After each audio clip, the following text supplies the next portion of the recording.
नमस्कार दोस्तों, स्वागत है आपके अपने यूट्यूब चैनल वीके सर मस्ती में। आज के इस वीडियो में हम लोग जानेंगे कि इस महाअभियान के दौरान किस व्यक्ति का जमाबंदी पंजी का सुधार होगा और किसका नहीं होगा। इसका ऑफिशियल नोटिस आ चुका है और जिन व्यक्तियों को अभी तक जमाबंदी पंजी नहीं मिला है तो उसको कैसे मिलेगा और कहाँ प्राप्त होगा, इस वीडियो के माध्यम से मैं आपको बताने जा रहा हूं। और नोटिस आपके सामने स्क्रीनशॉट पर लगा दिया जाएगा, जिसको आप आसानी से देख सकते हैं, उसके बारे में समझ सकते हैं। और उसको मैं बताऊंगा कि किस व्यक्तियों को इस महाअभियान के दौरान जमाबंदी का कार्यक्रम किया जाएगा और किसका नहीं किया जाएगा। कि इसमें बहुत सारे ऐसे व्यक्ति हैं जिनका सुधार नहीं किया जाएगा। तब किसको नहीं किया जाएगा ये आपको पता नहीं है, लेकिन हम लोगों को पता है। ये हम लोग आपको बताने का प्रयास करेंगे, इसलिए आप लोग पूरा वीडियो को वॉच कीजिएगा लास्ट तक, तब आपको पता चल जाएगा कि किन व्यक्तियों का सुधार किया जाएगा और किन का सुधार नहीं किया जाएगा। ये ऑफिशियल नोटिस आपका आ चुका है। और इतना मत समझिएगा कि जिन व्यक्तियों का सुधार नहीं होगा तो क्या हमेशा के लिए नहीं होगा, क्या उसकी ज़मीन उसके पास रहेगा या उसके नाम पर रहेगा या नहीं होगा। क्योंकि बहुत सारे लोगों के मन में ऐसा भी प्रश्न आएगा कि मान लीजिए कि जिस व्यक्ति का सुधार हो जाएगा तो उसका तो ऑनलाइन डिजिटाइज हो जाएगा, लेकिन जिस व्यक्ति का सुधार नहीं होगा इस महाअभियान के दौरान तो उसका ज़मीन क्या अधूरा ही रहेगा, सुधार नहीं होगा। होगा, बट कैसे होगा, उसकी पूरी प्रक्रिया क्या है, ऑफलाइन है या ऑफलाइन है या ऑनलाइन है या प्रखंड के माध्यम से होगा या पुराने सिस्टम के से होगा या नए सिस्टम से होगा, ये सारी जानकारी आपको जानना अति आवश्यक है। क्योंकि अभी आपका एक ऑफिशियल नोटिस निकल के आ चुका है और उसको लेकर के मैं उपस्थित हुआ हूँ। तो जितने भी लोग अभी तक परेशान है कि उनको अभी पंजी नहीं मिला है, तो आप घबराइए मत। अभी तक नहीं मिला है तो नहीं मिलेगा, बट मिलेगा। और कहाँ मिलेगा और कैसे मिलेगा और आपको कैसे करके आपको देना है, पूरी जानकारी इस वीडियो में मैं आपको बताने वाला हूं। इसलिए ये वीडियो आपको इम्पोर्टेंट, बहुत महत्वपूर्ण होने वाला है, वेरी इंपॉर्टेंट होने वाला है। इसलिए आप लोग अगर आप हमारे चैनल को सब्सक्राइब नहीं किए हैं तो जल्दी हमारे चैनल को सब्सक्राइब कर लीजिए, ताकि आप हमारे मेंबर बन जाएंगे, आप हमारा एक फैमिली बन जाएंगे। जब हम वीडियो डालेंगे कोई भी नोटिफिकेशन को लेकर, कोई भी जानकारी को लेकर, तो आपके पास नोटिफिकेशन चला जाएगा और आप घर बैठे जान सकते हैं, किसी से पूछने की आवश्यकता नहीं है। इसलिए आप हमारे चैनल को सब्सक्राइब कर लीजिए और वीडियो को लाइक कर दीजिए, ताकि जिससे हमें क्या मिले, मोटिवेशन मिले। चलिए वीडियो स्टार्ट करते हैं। अभी तक आप लोग सुने हैं कि महाअभियान के दौरान पंजी को बांटा गया है आंगनबाड़ी केंद्रों के माध्यम से। तो उसमें बहुत सारा शिकायत मिला है हमें कि वहाँ पर किसी का पंजी कोई लेकर चला गया है, कोई दुश्मनी से किसी और का पंजी भर करके डाल दिया है, फेंक दिया है, कोई किसी का उठा कर ले गया, किसी को मिल नहीं रहा है, किसी का एक पट्टीदार के नाम से आया है, बहुत सारे पट्टीदार हैं तो उसको नहीं मिल रहा है। तो वैसी स्थिति में आप लोग को परेशानी आ रही थी।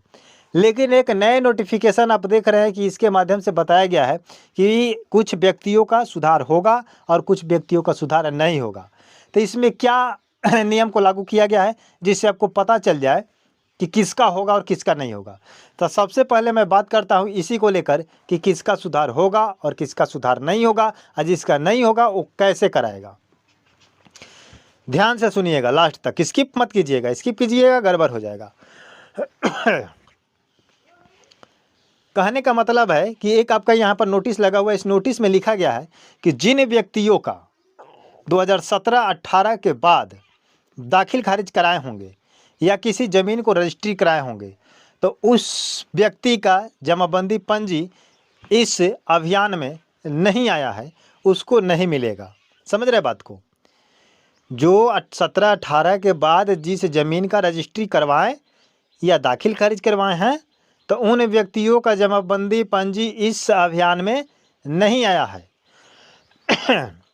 बट जिन व्यक्तियों का पंजी आया है तो वो पंजी पुराना वाला है, 18 से पहले वाला उसका है। तो उन लोगों के बीच में भी कुछ ऐसा व्यक्ति हैं जिनके पास पंजी नहीं आया है। तो जिनका आया है वो क्या करेंगे, अपने पंजी को भर के शिविर में जमा करेंगे। शिविर लगने वाला है, 2 टर्म में आपका शिविर लगेगा। एक पहला 6 के आसपास लगेगा, दूसरा 12 के आसपास लगेगा, ठीक है।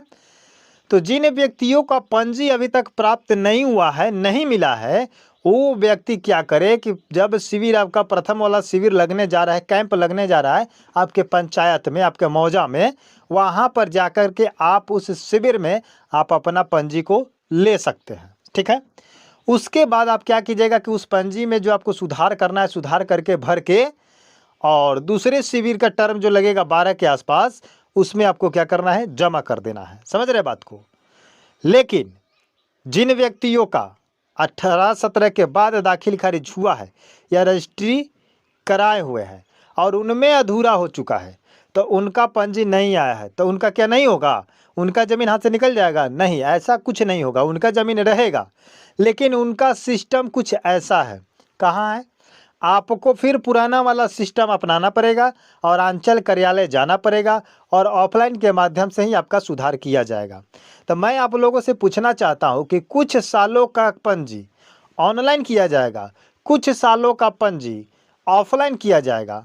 तो ये डिजिटाइजेशन का प्रक्रिया ऑल के लिए है या कैटेगरी के हिसाब से है, बंटवारे के हिसाब से बांटा गया है कि इतने साल से इतने साल तक होंगे तो डिजिटाइज कर दिया जाएगा और इतने साल से इतने साल के बीच में होंगे तो हैंड से आपका क्या किया जाएगा, सुधार किया जाएगा।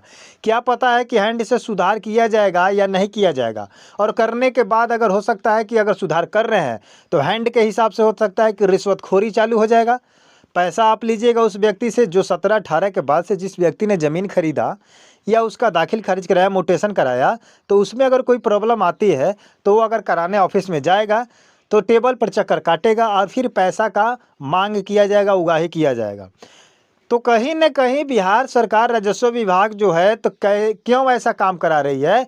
अगर एक थाली में एक खाना सभी को एक समान दिया जा रहा है तो सबको डिजिटाइज कर रहे हैं तो सबको कीजिए। कुछ का कर रहे हैं, कुछ का नहीं कर रहे हैं, कुछ का अंचल के माध्यम से होगा, कुछ का लैपटॉप के माध्यम से होगा, किसी का शिविर के माध्यम से होगा।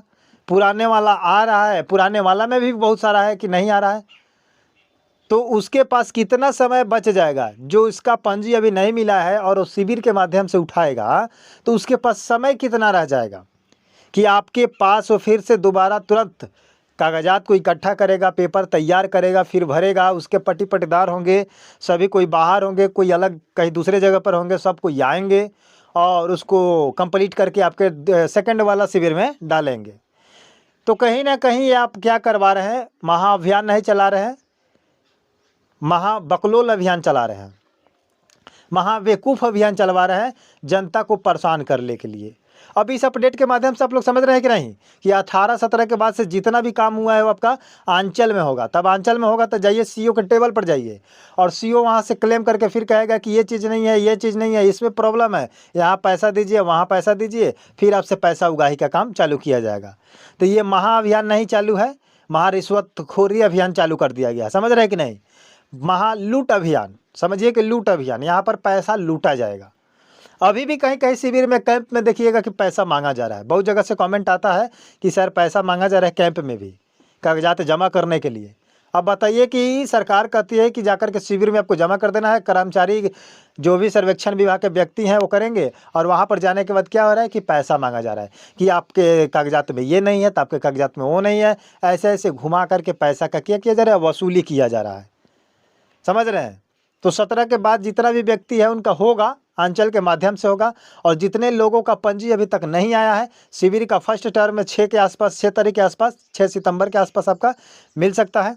अभी उसका ऑफिशियल नोटिस नहीं आया है कि 6 के लगेगा या 12 के लगेगा। ठीक है, फिर भी मैं आपको कुछ हिंट के माध्यम से आपको बता दे रहा हूँ कि सतर्क रहिएगा, मिल जाएगा तो जाकर के ले लीजिएगा।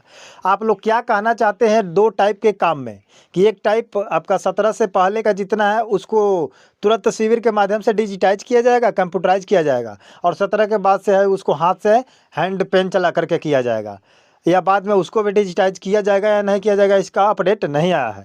तो आप क्या कहना चाहते हैं कमेंट बॉक्स में आप लोग ज़रूर बताइएगा कि आप लोग का सहमति क्या है, आप लोग का समर्थन क्या है। उस पर मैं विचार करूंगा, उस पर आवाज़ मैं उठाऊंगा कि जनता का आवाज़ है और ये सरकार तक पहुंचना चाहिए। ठीक है, आप जिस कोने से देख रहे हैं, जहां से ऑल डिस्ट्रिक्ट से या बिहार के किसी कोने से, इंडिया के किसी कोने से देख रहे हैं, तो आप कमेंट करके बताइएगा।